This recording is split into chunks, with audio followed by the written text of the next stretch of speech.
जय हिंद। स्वागत है आप सभी का अपने इस YouTube चैनल में।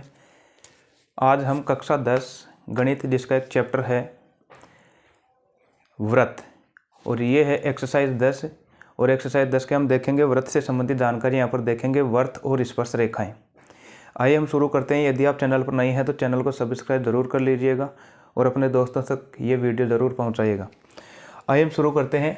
प्रश्नावली 10 है व्रत और स्पर्श रेखाएं। इनके व्रत से संबंधित हम यहाँ पर कुछ महत्वपूर्ण टॉपिक देखेंगे। तो सबसे पहले है कि व्रत क्या है। तो जो व्रत है यह अनेक बिंदुओं का समुच्चय होता है। ये जो हमारे पास व्रत है, अब इस व्रत को हम अनेक बिंदुओं से मिलकर मान सकते हैं। ये जो व्रत है इस तरीके से, ये जो है हमारे पास बहुत सारे बिंदुओं का क्या हो गया, समुच्चय हो गया। और इन बिंदुओं का जो सेंटर है इसको मान लेते हैं ये है O। तो इस सेंटर O से ये जो जितने भी बिंदु हमको दे रखे हैं, इन बिंदुओं से जो दूरी है वह सबकी बराबर होगी। यदि इस सेंटर की इस वाले बिंदु से दूरी देखें तो ये वाली दूरी, यदि इस बिंदु की सेंटर से दूरी देखें तो ये वाली दूरी बराबर होगी। अर्थात इस सेंटर बिंदु O से जो प्रत्येक बिंदु हमको ये दे रखे हैं, इन बिंदुओं की दूरी बराबर होगी। तो व्रत क्या है? व्रत जो है हम इन अनेक बिंदुओं का समुच्चय मान सकते हैं और इनका जो केंद्र है वो व्रत का केंद्र कहलाता है। अब हमारे पास ये बहुत सारे बिंदु हो गए। अब हम देखते हैं कि स्पर्श रेखा क्या होती है। स्पर्श रेखा, स्पर्श रेखा क्या होती है कि किसी भी व्रत का अगर हम कोई भी बिंदु ले लें, मान लीजिए हमारे पास व्रत है और इसका कोई भी अगर हम एक बिंदु ले लें, ये वाला बिंदु ले रहा हूँ मैं, तो इस बिंदु से यदि हम एक रेखा खींचे जो इसको स्पर्श करते हुए जाए, तो ये एक हमने रेखा खींच दी और इस रेखा को मैंने नाम दे दिया P और Q। तो ये जो PQ है यह इस बिंदु से स्पर्श होकर जा रही है, तो इस रेखा को हम कहते हैं व्रत की स्पर्श रेखा। व्रत की स्पर्श रेखा। तो स्पर्श रेखा क्या होती है? यह व्रत के केवल एक ही बिंदु पर स्पर्श करके जाएगी। अर्थात एक स्पर्श रेखा जो है, एक स्पर्श रेखा केवल एक बिंदु पर स्पर्श करेगी, केवल एक बिंदु पर ही स्पर्श करेगी। केवल एक स्पर्श रेखा की बात हो रही। ऐसे हमारे पास ये वाला बिंदु है, इस बिंदु से यदि हम स्पर्श रेखा खींचेंगे तो कुछ इस तरीके से आएगी। ये दूसरी वाली हमारे पास हो जाएगी P डैश Q डैश। तो इस तरीके से व्रत में हमारे पास जितने बिंदु होंगे उन बिंदुओं से हम उतनी ही स्पर्श रेखा खींच सकते हैं। तो एक व्रत के अंदर जो स्पर्श रेखाओं की संख्या हो जाएगी कि एक व्रत से हम कितनी स्पर्श रेखाएं खींच सकते हैं, तो हम अनेक स्पर्श रेखाएं खींच सकते हैं। तो एक व्रत से हम अनेक या अनंत स्पर्श रेखाएं खींच सकते हैं। अनेक या अनंत स्पर्श रेखाएं खींच सकते हैं। जैसे ये बिंदु है तो इस बिंदु से भी हम एक स्पर्श रेखा खींच सकते हैं। यहाँ पर ऐसे ये वाला बिंदु है, इस बिंदु से भी हम एक स्पर्श रेखा खींच सकते हैं ऐसे। तो हर एक बिंदु से एक स्पर्श रेखा खींची जा सकती है। और व्रत में हमारे पास अनगिनत बिंदु होते हैं और इन अनगिनत बिंदुओं से हम अनगिनत स्पर्श रेखाएं खींच सकते हैं। तो एक नंबर का सवाल यहीं से बन जाता है कि एक व्रत से कितनी स्पर्श रेखाएं खींची जा सकती है। तो एक व्रत पर अनंत या अनेक स्पर्श रेखाएं खींच सकते हैं। लेकिन यदि एक बिंदु से पूछे कि व्रत पर स्थित किसी एक बिंदु से, व्रत पर कोई एक बिंदु स्थित है, उस बिंदु से हम कितनी स्पर्श रेखाएं खींच सकते हैं, तो एक बिंदु से केवल एक ही स्पर्श रेखा खींच सकते हैं। एक बिंदु से केवल एक ही स्पर्श रेखा खींची जा सकती है, जबकि अनेक बिंदुओं से अनेक स्पर्श रेखाएं खींची जा सकती है। अब देखो ये जो हमारे पास अगर सर्किल है तो पहला क्वेश्चन क्या पूछा जाता है, ये हमारे पास एक व्रत है। व्रत के बाहर कोई, जैसे मान लो व्रत के अंदर कोई एक बिंदु P स्थित हो सकता है। तो पहला केस ये बन सकता है कोई भी जो बिंदु है या तो व्रत के अंदर स्थित हो। दूसरा केस, या कोई व्रत है और व्रत की परिधि पर कोई बिंदु P स्थित है, ये दूसरा केस हो गया। नंबर 3, यदि हमारे पास कोई व्रत है और व्रत के बाहर कोई बिंदु P स्थित है। तो ये हमारे पास 3 हमारे पास केस बन गए। यदि बिंदु कहाँ है? अंदर। बिंदु कहाँ हो? अंदर। यदि बिंदु कहाँ हो? उसकी परिधि पर हो। नंबर 3, यदि जो ये बिंदु है वो कहाँ हो? वर्त के बाहर हो। तो इन बिंदुओं से कितनी स्पर्शरेखाएं खींची जा सकती हैं। तो पहला वाला हम ये देखते हैं कि अगर इससे हम स्पर्श रेखाएं खींचने की कोशिश करते हैं, और स्पर्श रेखा क्या होती है, जो वर्त को केवल स्पर्श करके जाए और एक ही बिंदु पर जो स्पर्श करती है। यदि इस बिंदु से हम कहीं से भी अगर खींचने की कोशिश करेंगे तो ये वर्त की परिधि पर दो बिंदुओं पर मिलती है। जैसे अगर हम इसको यहाँ से खींचेंगे तो ये दो बिंदुओं पर मिलती है। तो ये हो गया बिंदु ए और ये हो गया बिंदु बी। तो इसका मतलब है कि वृत्त के अंदर यदि कोई भी बिंदु स्थित है, अगर आप उससे स्पर्श रेखाएं खींचने की कोशिश करेंगे तो वो वृत्त के दो बिंदुओं पर हमको प्राप्त होती है, अर्थात दो भागों पर ये हमको काटती हुई नजर आती है। तो इसलिए जब कोई भी अगर बिंदु अंदर होता है तो स्पर्श रेखा एक भी नहीं खींची जा सकती। स्पर्श रेखा जो होगी हमारे पास वो होगी 0। कितनी होगी? 0। यदि कोई बिंदु इस परिधि पर स्थित है तो उस बिंदु से कितनी स्पर्श रेखा खींची जा सकती है।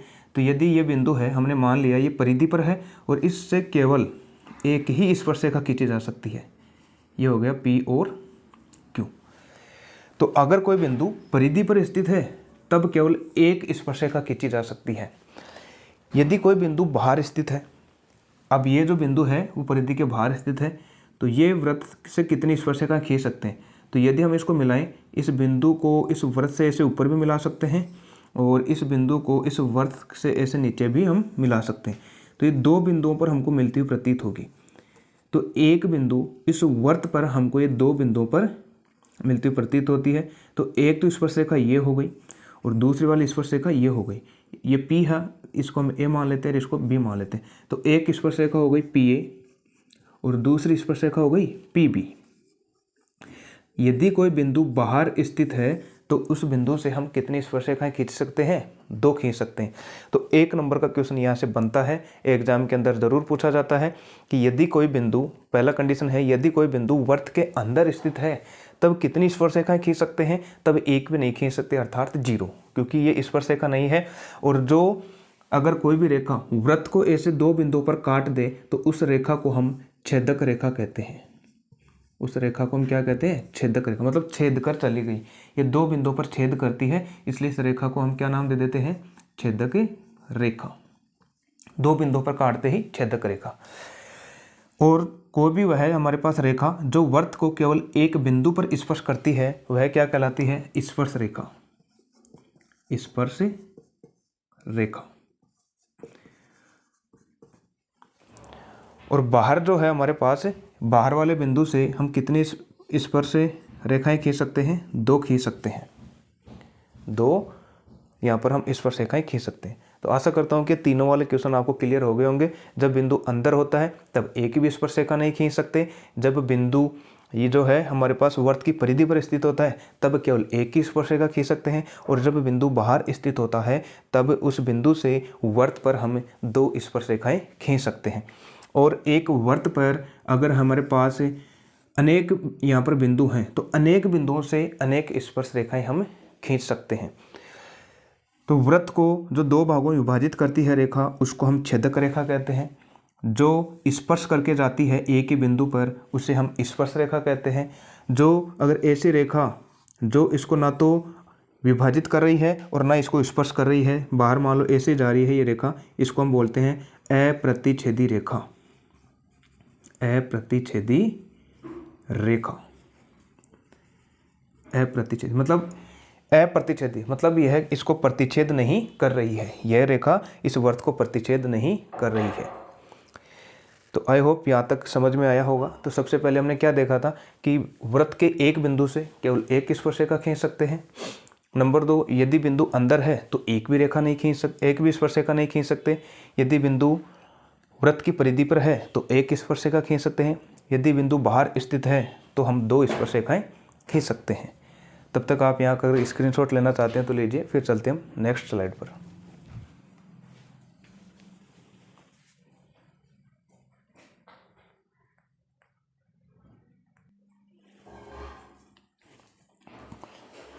अब हम देखते हैं, मान लेते हैं ये हमारे पास एक वर्त है और ये वर्त का कोई एक बिंदु P है, ये बिंदु P है और इस बिंदु P से हम एक स्पर्श रेखा खींचते हैं। ये हमारे पास स्पर्श रेखा हो गई ए और बी, ए और बी। ये जो स्पर्श रेखा है इस बिंदु P पर स्पर्श कर रही है, तो स्पर्श करने वाले इस बिंदु को हम स्पर्श बिंदु कहते हैं, स्पर्श बिंदु कहते हैं। यानी कि इस जो हमारे पास स्पर्श रेखा का यह बिंदु और इसी वृत्त का यह बिंदु, यह उभयनिष्ठ बिंदु होता है, या उभयनिष्ठ बिंदु को हम क्या बोलते हैं, स्पर्श बिंदु भी कहते हैं। यानी कि वह बिंदु जहाँ से ये जो रेखा है उसको स्पर्श कर रही है उसे हम स्पर्श बिंदु कहते हैं। ये जो उभयनिष्ठ बिंदु है दोनों का, वृत्त का और इस रेखा का, इसको हम स्पर्श बिंदु कहते हैं। अब यदि इस वृत्त का हम सेंटर ले लें और सेंटर को हम प्रदर्शित करते हैं O से, तो इस सेंटर और अगर इस स्पर्श बिंदु को हम मिलाएं, सेंटर O और स्पर्श बिंदु को यदि हम मिलाएं, तो ये हमेशा स्पर्श रेखा के साथ ये जो त्रिज्या है, अब त्रिज्या क्या हो गई हमारे पास OP, त्रिज्या क्या हो गई O से लेकर P बिंदु तक, ये वाला OP त्रिज्या हो गई। तो ये जो OP है इस स्पर्श के हमेशा लंबवत रहेगा। लंबवत का मतलब ये 90 डिग्री बनाएंगे। यहाँ पर जो हमारे पास OP है ये हमेशा लंबवत होगी। OP किसके लंबवत होगी, A से लेकर B के। ये हमेशा 90 डिग्री का कोण बनाएंगे। यानी कि स्पर्श रेखा और त्रिज्या, हमको इतना ध्यान रखना है, जो स्पर्श रेखा है त्रिज्या है, इनके बीच में हमेशा 90 डिग्री का कोण बनेगा। कितने डिग्री का कोण बनेगा, 90 डिग्री का कोण बनेगा। ये इसकी लंबवत दूरी हो गई। स्पर्श रेखा AB की लंबवत दूरी OP, जिसे हम वृत्त की त्रिज्या भी कहते हैं, ये हमेशा 90 डिग्री पर यहाँ पर मिलती है। तो आई होप ये वाला समझ में आ गया होगा कि वृत्त की त्रिज्या और स्पर्श रेखा, वृत्त की त्रिज्या और स्पर्श रेखा हमेशा 90 डिग्री पर उपस्थित होंगे। अब जैसे स्पर्श रेखा यहाँ पर भी हो सकती है। अगर स्पर्श रेखा को हम यहाँ से खींचेंगे ऐसे, तो ये स्पर्श रेखा हो गई हमारे पास M और N। यदि इस स्पर्श रेखा को हम इस सेंटर से मिलाएंगे, जो स्पर्श बिंदु है ये स्पर्श बिंदु को हम सेंटर से मिलाएंगे, तो ये भी इसकी त्रिज्या बनेगी यहाँ से लेकर यहाँ तक। तो ये यहाँ पर भी कितने डिग्री का कोण बनाएगा, 90 डिग्री का कोण बनाएगा। तो ये भी यहाँ पर 90 डिग्री का कोण बनाता है। अब है अगला क्वेश्चन कि एक वृत्त से हम कितनी समांतर स्पर्श रेखा खींच सकते हैं। कितनी समांतर, समांतर का मतलब हो गया दो ऐसी रेखाएं जिनको हम या तो आगे बढ़ाएं या पीछे बढ़ाएं, वो कभी भी एक दूसरे को प्रतिच्छेद नहीं करें, ऐसी समांतर रेखाएं कहलाती है। तो एक वृत्त से हम कितनी समांतर स्पर्श रेखाएं खींच सकते हैं। समांतर स्पर्श रेखा, इस लाइन का मतलब क्या है कि हमारे पास स्पर्श रेखाएं तो होनी चाहिए, लेकिन वो कैसे होनी चाहिए, समांतर होनी चाहिए। तो समांतर कितनी स्पर्श रेखाएं हम खींच सकते हैं। तो अब हम कोशिश करते हैं। जैसे ये हमारे पास एक वृत्त है, ये हमारे पास वृत्त है। वृत्त के जैसे मान लो यहाँ पर सेंटर हो गया, यहाँ पर एक मैंने बिंदु ले लिया P, ये बिंदु हो गया P, और बिल्कुल इसके ऑपोजिट में हम यहाँ पर भी एक बिंदु ले लेते हैं Q। तो इस P बिंदु से हम एक स्पर्श रेखा खींचेंगे और इस Q बिंदु से भी यदि हम एक स्पर्श रेखा खींचें,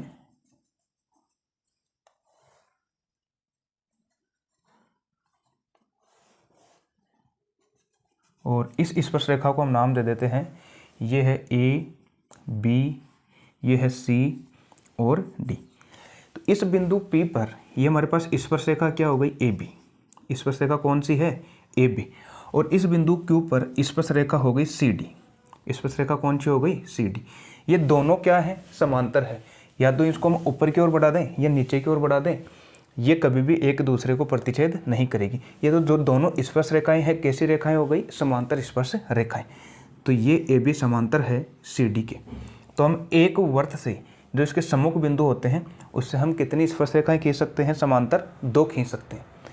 वैसे बहुत सारे खींच सकते हैं, जैसे दो बिंदुओं से तो दो ही होगा। अब जैसे एक बिंदु यहाँ पर लेंगे तो इसके सम्मुख बिंदु हमें यहाँ पर लेना पड़ेगा। तो यहाँ पर ये स्पर्श रेखा हो जाएगी और यहाँ पर ये स्पर्श रेखा हो जाएगी। तो ये हमारे पास स्पर्श रेखा हो गई, ये वाले दोनों समांतर।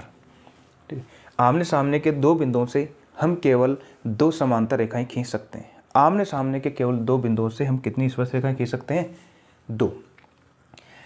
आई होप यहाँ तक ये भी समझ में आया होगा। अब हम चलते हैं प्रश्नावली 10.1 में और उसके कुछ सवाल देखते हैं।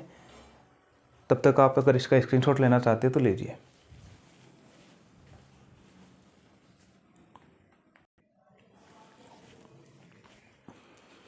अब है प्रश्नावली 10.1 जिसके हम कुछ सवाल देखेंगे। अगर आपको वीडियो अच्छा लगे तो वीडियो को लाइक ज़रूर कीजिएगा और चैनल पर यदि आप नए हैं तो चैनल को सब्सक्राइब ज़रूर कीजिएगा। तो आइए, पहला सवाल है, एक वर्त की कितनी स्पर्श रेखाएं हो सकती है? एक वर्त के अंदर हम कितनी स्पर्श रेखाएं खींच सकते हैं? तो एक वर्त में हमको पूछा है, एक बिंदु से नहीं पूछा है, एक वर्त से कितनी स्पर्श रेखाएं हम खींच सकते हैं। जैसे एक हमारे पास वर्त है और इस एक वर्त से कितनी स्पर्श रेखाएं हम खींच सकते हैं। तो वर्त के अंदर हमारे पास बहुत सारे ऐसे बिंदु होंगे, तो एक बिंदु से एक हमारे पास स्पर्श रेखा होगी, दूसरे वाले बिंदु से दूसरी होगी, थर्ड वाले बिंदु से थर्ड वाली स्पर्श रेखा होगी। ऐसे जितने हमारे पास ये बिंदु होंगे हम उतनी ही स्पर्श रेखा खींच सकते हैं। तो एक वर्त का पूछ रहा है हमको कि एक वर्त की कितनी स्पर्श रेखाएं हैं। तो इस एक वर्त में हमारे पास ऐसे बहुत सारे अनंत बिंदु होंगे और इन बिंदुओं से हमें अनगिनत स्पर्श रेखाएं खींच सकते हैं। तो यहाँ पर हम कितनी स्पर्श रेखाएं खींच सकते हैं? अनंत या अनेक। तो इसका आंसर हम लिखेंगे कि एक वृत्त से हमें अनंत या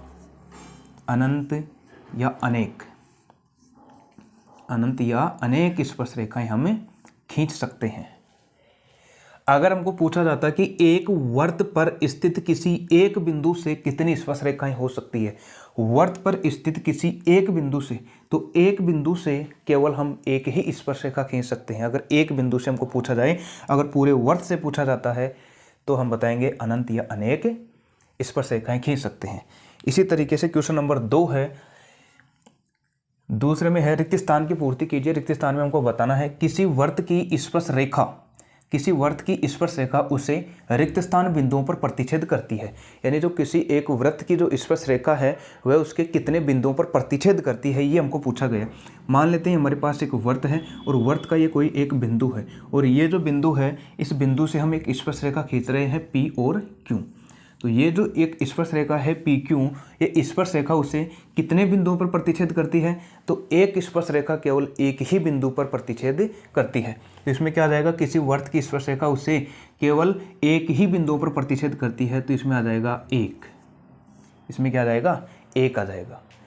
एक स्पर्श रेखा केवल एक बिंदु पर प्रतिच्छेद करती है, यह स्पर्श करती है। अगला है क्वेश्चन नंबर 2 का दूसरा, वर्त को दो बिंदुओं पर प्रतिच्छेद करने वाली रेखा को कहते हैं। वृत्त के किन्हीं दो बिंदुओं को प्रतिच्छेद करने वाले, मान लेते हैं हमारे पास एक वर्त है, ये वर्त है और वर्त के इसमें पूछा गया है कि वृत्त को दो बिंदुओं पर प्रतिच्छेद करने वाली रेखा। तो वर्त के ये हम दो बिंदु ले लेते हैं और इन दोनों बिंदुओं को जो प्रतिच्छेद करने वाली ये जो रेखा है, इस रेखा को क्या बोला जाता है? तो मैंने शुरू में बताया था कि वर्त के किन्हीं भी दो बिंदुओं पर प्रतिच्छेद करने वाली रेखा को हम छेदक रेखा कहते हैं। कौन सी रेखा? छेदक रेखा के नाम से जाना जाता है। तो इसका आंसर क्या आ जाएगा यहाँ पर? तो उस रेखा को कहा जाता है, दो बिंदुओं पर प्रतिच्छेद करने वाली रेखा को छेदक रेखा कहा जाता है, छेदक रेखा कहते हैं। और यदि केवल एक बिंदु पर, वर्त के किसी एक बिंदु पर प्रतिच्छेद करने वाली रेखा को क्या कहेंगे? स्पर्श रेखा। क्या कहेंगे? स्पर्श रेखा। दो बिंदुओं पर प्रतिच्छेद करने वाली को छेदक रेखा। एक वर्त की रिक्त स्थान समांतर रेखाएं हो सकती है। एक वर्त की समांतर रेखाएं कितनी हो सकती है? तो देखो, एक वर्त के अंदर समांतर रेखा केवल दो हो सकती है। एक, हमारे पास कितनी समांतर रेखाएं हो सकती है? एक वर्त में केवल दो समांतर रेखा हो सकती है, एक यहाँ पर और एक यहाँ पर स्पर्श रेखा, समांतर स्पर्श रेखा। थर्ड वाली अब यदि हम खींचना चाहेंगे तो थर्ड वाली जो है समांतर रेखा अगर खींचेंगे तो ये जो समांतर रेखा तो हो गई लेकिन स्पर्श रेखा नहीं है। क्यों? क्योंकि इसको दो बिंदुओं पर प्रतिच्छेद कर गई और दो बिंदुओं पर प्रतिच्छेद करने वाली रेखा को हम कहते हैं छेदक रेखा। हमको पूछा है कि समांतर स्पर्श रेखाएं हो सकती है, तो एक वर्त की दो समांतर रेखाएं हो सकती है, स्पर्श रेखाएं कितनी हो सकती है? 2। फिर है, वृत्त तथा उसकी स्पर्श रेखा के उभयनिष्ठ बिंदु को, ये जो वर्त है, वर्त का एक बिंदु और स्पर्श रेखा का जो उभयनिष्ठ बिंदु है, जो दोनों जहाँ पर टच होते हैं, उस बिंदु को हम क्या कहते हैं? उस बिंदु को हम स्पर्श बिंदु कहते हैं। क्या कहते हैं? स्पर्श बिंदु कहा जाता है, स्पर्श बिंदु कहा जाता है। आई होप यहाँ तक ये शायद चारों क्वेश्चन समझ में आए होंगे, सेकंड का, एक तो फर्स्ट और सेकंड। अब हम चलते हैं क्वेश्चन नंबर 3 पर, तब तक आप इसका स्क्रीनशॉट ले सकते हैं।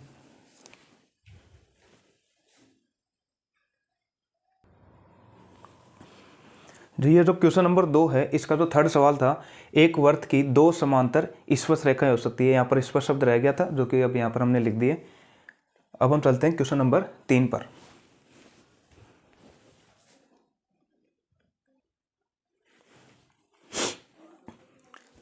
अगला क्वेश्चन है क्वेश्चन नंबर 3 और 4। ये 2 और क्वेश्चन है जो कि मैंने एक जगह लिख दिए।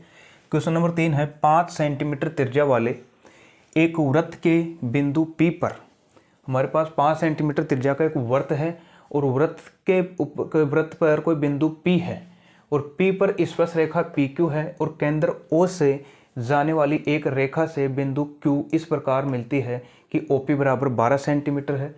तो हमको PQ की लंबाई ज्ञात करनी है। तो आइए हम इसको कैसे ज्ञात करते हैं। सबसे पहले हम एक 5 सेंटीमीटर त्रिज्या का एक वृत्त बनाते हैं। तो मान लेते हैं ये हमारे पास इधर एक वृत्त है और ये इस वृत्त का हो गया सेंटर हमारे पास। अब इसमें क्या दे रखा है कि 5 सेंटीमीटर त्रिज्या वाले एक वृत्त के बिंदु P पर, एक वृत्त पर कोई बिंदु P है, इस वृत्त पर कोई भी बिंदु P है, वृत्त के बिंदु P पर। तो हम मान लेते हैं ये वृत्त पर कोई एक बिंदु P है, इस बिंदु को मैंने नाम दे दिया P है।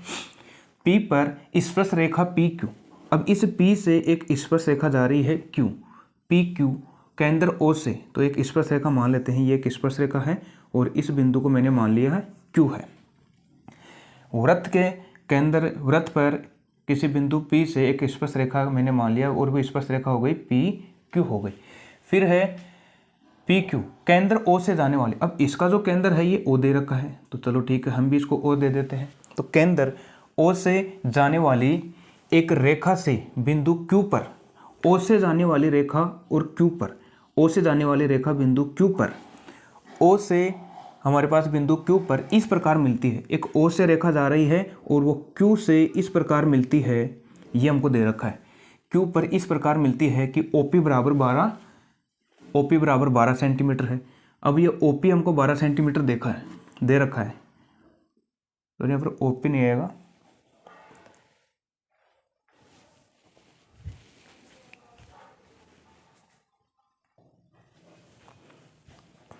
अभी मैं एक मिनट देख लेता हूँ, यहाँ पर OP बराबर नहीं होना चाहिए, इसमें OQ बराबर 12 सेंटीमीटर है। सॉरी, किताब में OQ बराबर 12 सेंटीमीटर है, तो यहाँ पर आएगा OQ बराबर 12 सेंटीमीटर है। तो अब देखो यहाँ से OQ बराबर 12 सेंटीमीटर है, तो O से लेकर Q तक जो हमारे पास ये वाली है, ये है 12 सेंटीमीटर, ये है 12 सेंटीमीटर OQ, और 5 सेंटीमीटर इसकी त्रिज्या दे रखी है, पूरे वृत्त की त्रिज्या। तो ये जो है बिंदु O को यदि इस बिंदु P से हम मिलाएंगे तो इसकी क्या बन जाएगी, पूरी एक त्रिज्या बन जाएगी OP, ये है 5 सेंटीमीटर। हमसे पूछा है PQ की लंबाई, यानी ये वाली हमको पूछा है, ये यहाँ से लेकर यहाँ तक की दूरी हमसे पूछी है। तो पहले मैंने बताया था जो भी त्रिज्या है, ये त्रिज्या और स्पर्श रेखा है, ये इसके हमेशा लंबवत रहेगी, तो यहाँ पर बनेगा 90 डिग्री का कोण। अगर 90 डिग्री का कोण बनता है तो ये हमारे पास एक समकोण त्रिभुज बन गया, और समकोण त्रिभुज में हमारे पास 90 डिग्री के सामने की जो भुजा होती है उसको हम कर्ण मानते हैं, जो कि सबसे बड़ी भुजा होती है। ये इसका आधार हो गया, आधार, और ये इसकी हो गई ऊंचाई, ये हो गई इसकी ऊंचाई। तो हमको क्या क्या दिया हुआ है, सबसे पहले वो लिखेंगे हमको दिया हुआ था इसके अंदर O से लेकर P तक, O से लेकर Q तक हमको दिया हुआ है, OQ बराबर 12 सेंटीमीटर हमको दिया हुआ था। इसके अलावा OP यह त्रिज्या, ये भी हमको दी गई है, OP बराबर 5 सेंटीमीटर, ये हमको दी हुई है, जो कि क्या थी, त्रिज्या है। हमको निकालना क्या है, ज्ञात करना है हमको P से लेकर Q तक, ये जो दूरी है PQ बराबर प्रश्नवाचक चिन्ह। तो हम मान लेते हैं, माना PQ की जो दूरी है इसको हम अक्ष मान लेते हैं, अक्ष सेंटीमीटर, यहाँ से लेकर यहाँ तक की जो दूरी है इसको हम एक बार के लिए अक्ष मान लेते हैं, हमको अक्ष की वैल्यू चाहिए। तो ये जो समकोण त्रिभुज है OPQ में, तो हम समकोण त्रिभुज लगाएंगे, समकोण त्रिभुज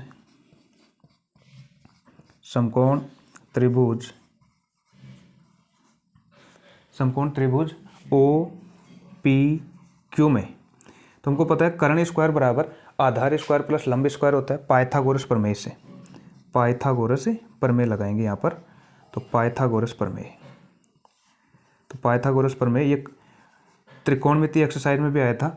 कर्ण का स्क्वायर, कर्ण कितना है ओ क्यू, तो ओ क्यू का स्क्वायर हमारे पास बराबर आएगा कर्ण का स्क्वायर आधार का स्क्वायर पी से लेकर क्यू का स्क्वायर प्लस लंब का स्क्वायर यानी ओपी का स्क्वायर, ओपी का स्क्वायर। तो जो वैल्यू हमको दे रखी है हम यहाँ पर रख देते हैं। ओ क्यू हमको दे रखा है 12, तो 12 का स्क्वायर कर देंगे हम, 12 का स्क्वायर बराबर पी से लेकर क्यू, इसको अक्स माना था तो अक्स रखेंगे और इसका स्क्वायर भी हो रहा है तो हम भी स्क्वायर कर देंगे प्लस ओ पी का स्क्वायर, और ओ पी कितनी है 5 है तो 5 का स्क्वायर। तो यहाँ से 12 का स्क्वायर होता है 144 बराबर अक्स स्क्वायर प्लस 5 का स्क्वायर होता है 25, तो 144 बराबर अक्स स्क्वायर प्लस 25। अब इस प्लस 25 को हम इधर लेकर आ जाएंगे तो घट जाएगा, 144 माइनस 25 होगा और इधर सिर्फ अक्स स्क्वायर बचेगा। अक्स स्क्वायर बराबर 144 माइनस 25, तो अक्स स्क्वायर बराबर हमारे पास आ जाएगा 9, और इसमें से भी हमारे पास को घटाएंगे 1 और 1 119, तो अक्स बराबर कितना आ गया √119 आ गया और सेंटीमीटर। तो अर्थात अक्स की वैल्यू कितनी आ गई √119 सेंटीमीटर, और अक्स क्या किसको माना था हमने पी क्यू को, तो पी क्यू की जो हमारे पास दूरी आएगी वो आ जाएगी √119 सेंटीमीटर। और ये ऑप्शन देख लेते हैं कौन सा हमारे पास इसमें, ऑप्शन नंबर डी। तो जो ऑप्शन सही आएगा वो कौन सा आएगा हमारे पास, ऑप्शन नंबर डी √119 सेंटीमीटर।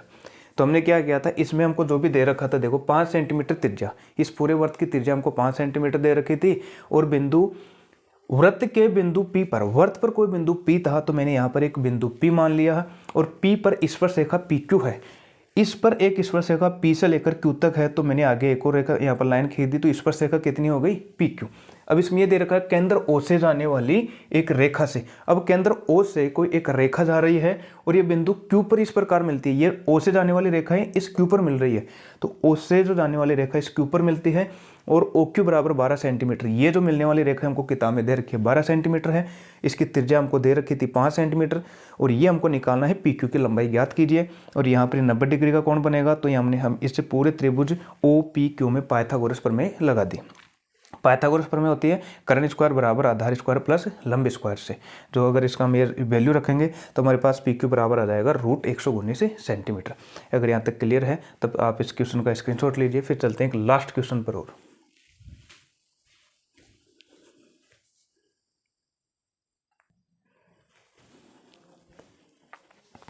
एक लास्ट क्वेश्चन है, अगर आपको ये वीडियो अच्छा लग रहा है तो वीडियो को लाइक करना ना भूलें, और कमेंट करके ज़रूर बताएं कि वीडियो कैसा लगा, या फिर अगर कोई भी मैथ का जो कक्षा 10 में अगर किसी भी टॉपिक में आपको अगर कोई प्रॉब्लम है तो आप कमेंट करके ज़रूर बताएं, वो वीडियो हम ज़रूर अपलोड करेंगे। लेकिन अपने दोस्तों के साथ शेयर करना ना भूलें।